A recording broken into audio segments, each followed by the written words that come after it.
Shalom Elohim, anak-anak Tuhan dimanapun berada. Nah, pada 15 September 2023, seorang saksi surga men-DM saya dan dia menyampaikan pesan Bapa untuk saya. Dan pesan Bapa Yahweh itu untuk saya ialah, Bapa berkata, teruskan bersaksi. Nah, sebelum saksi surga ini menyampaikan pesan Bapa ini kepada saya itu sudah digerakkan di hati untuk bersaksi mengenai kesinambungan dari video terakhir saya mengenai hal pertobatan, tetapi saya mengignore lagi. Saya ignore.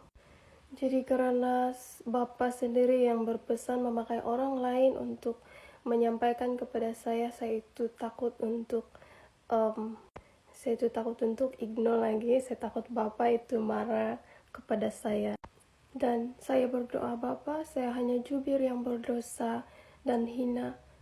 Pakailah aku seturut kehendak-Mu, taruhlah perkataan-Mu bagi mulutku bersaksi bagi nama-Mu. Nah, mengenai tanda 66 suntikan itu, banyak yang sudah menerima tanda juga, dan mereka itu tidak tahu apa yang mereka perlu lakukan. Nah, di sini saya ingin mendorong saudara-saudara yang sudah menerima tanda itu, yang mau bertobat, yang mau merendahkan hati bertobat, datanglah secara pribadi kepada Tuhan, bertobat sungguh-sungguh di hadapan Tuhan. Pintu anugerah itu sudah tertutup, tetapi yang berjalan sekarang ini ialah belas kasihan Tuhan, yaitu hukum penalti, terbuka kepada siapa yang mau bertobat di detik terakhir ini. Nah, hukum penalti itu apa? Kita mengingat kisah Yesus Kristus dahulunya 2000 tahun yang lalu yang disalibkan bersama dengan beberapa orang penjahat, dan ada satu orang penjahat yang bertobat di detik terakhir dan menerima keselamatan. Nah, untuk ayat rujukan kamu boleh merujuk di Lukas 23 ayat 41 sampai 43. Kita contohi kerendahan hati yang dimiliki oleh penjahat ini yang mau bertobat di detik terakhir. Raihlah belas kasihan Tuhan itu semampu-mampu kalian. Tersungkurlah di kaki Bapa. Akui setiap pelanggaran dan akui bahwa kita itu sudah berdosa, sudah salah langkah. Yang Bapa maukan sekarang ialah kita mau bertobat, karena ini sudah di detik-detik yang terakhir. Nah, kenapa yang pertama harus kita lakukan ialah bertobat? Ini karena pertobatan itu ialah satu tanda bahwa kita itu berserah, kita itu berdosa, kita mengakui kita berdosa, dan penyerahan total kita kepada Tuhan Yesus Kristus. Pertobatan itu ialah satu bentuk penyerahan total kita kepada Tuhan, karena kita sudah mengakui dosa-dosa kita dan kelemahan-kelemahan kita.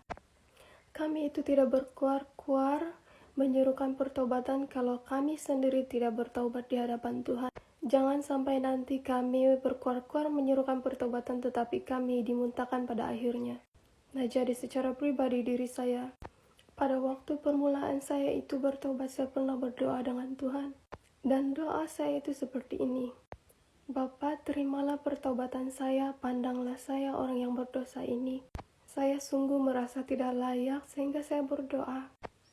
Walaupun aku hanya menjadi batu, atau tiang meja, atau pokok di surgamu Bapa.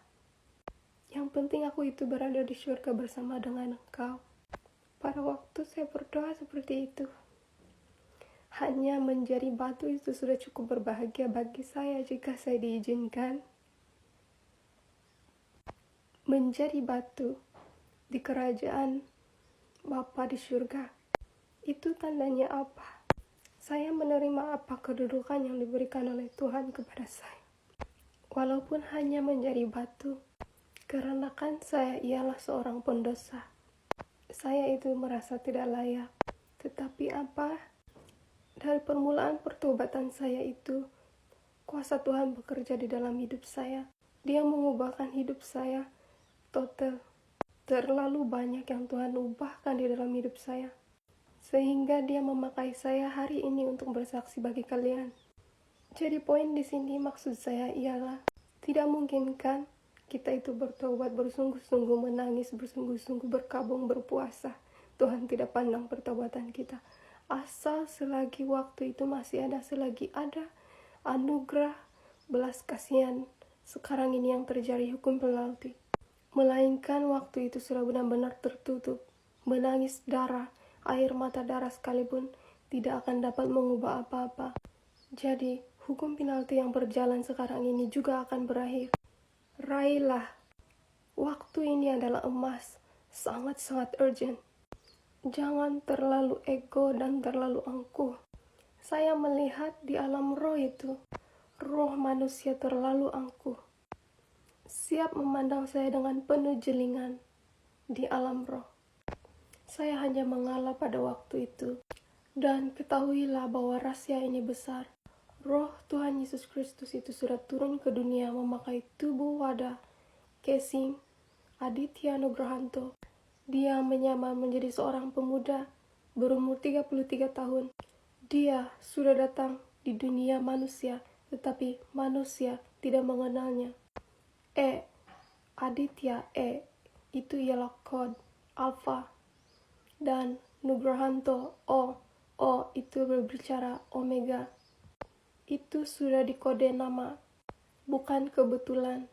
Ahli kitab, ahli Taurat berkata, kedatangan Tuhan Yesus di awan-awan akan disaksikan oleh seluruh umat manusia di bumi. Begitu yakin sekali kamu. Disaksikan seluruh umat manusia, kemuliaan Tuhan dan kekudusan Tuhan di awan-awan bersama-sama dengan malaikat-malaikatnya.